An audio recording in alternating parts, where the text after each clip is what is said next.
In this week's court report, the man arrested after allegedly firing shots at a local wedding reception on Effinger Street Saturday night is scheduled for his first court appearance today at 4 p.m.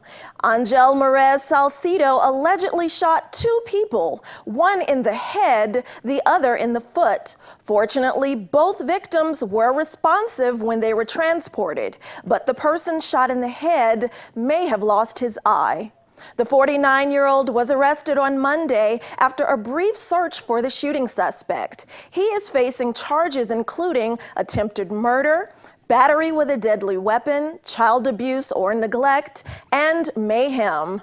Merez Salcido remains in custody with bail set at $717,500. His formal arraignment is set for May 9th.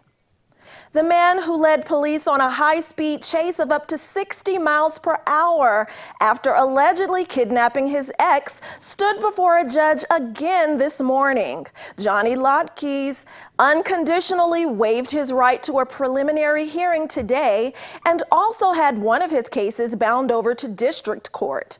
During this morning's proceedings, the prosecuting attorney said the suspect has 6 cases on calendar in July, but 2 of those cases were set for dismissal today. Lotkeys is accused of kidnapping his ex-girlfriend back on March 29th, taking her car, cell phone, and other belongings, then leading authorities in hot pursuit a few days later.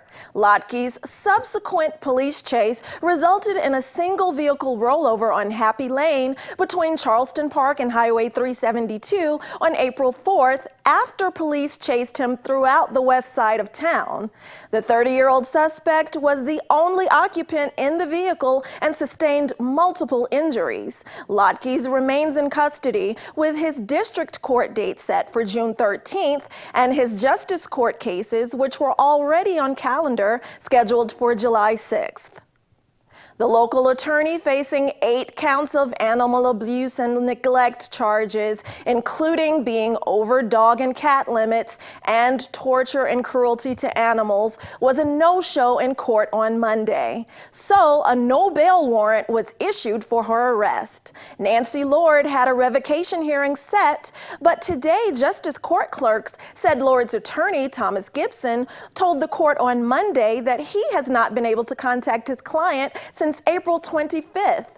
Lord was arrested back on January 14th on a bench warrant after failing to appear in court for her alleged animal control violations. Nancy Lord also has 3 other cases separate from the one that was set for a revocation hearing that are scheduled for a bench trial, which was continued to May 17th.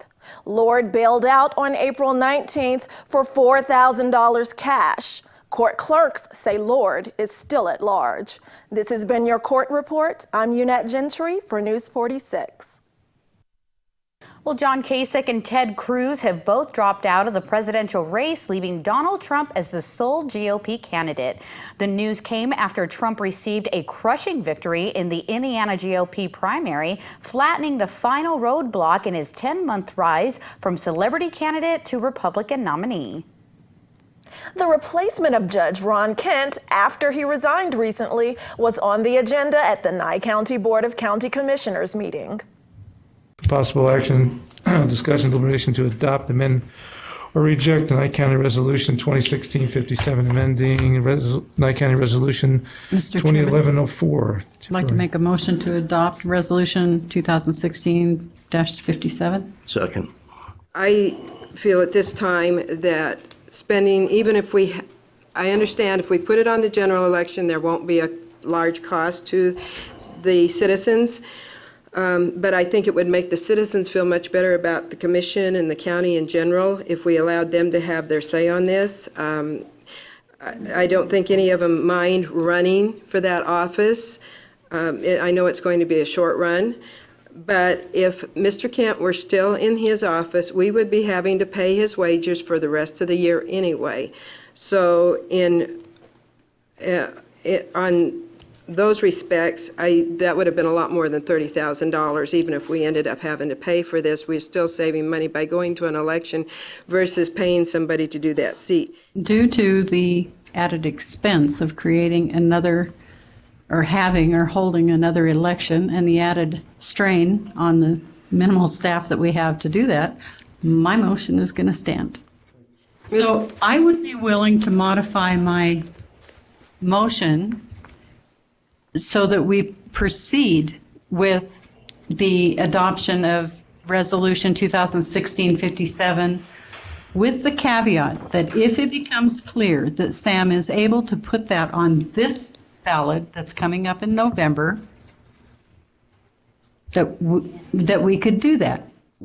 The township boundaries are created by the board. We have the authority to change them. You have voted for your board. We've done this in the past to Tonopah and Beatty, and the people up here did not panic and did not call us corrupt. And for you people who want to call us corrupt, I expect you to get a dictionary and find out what the word means, because there is no personal benefit here.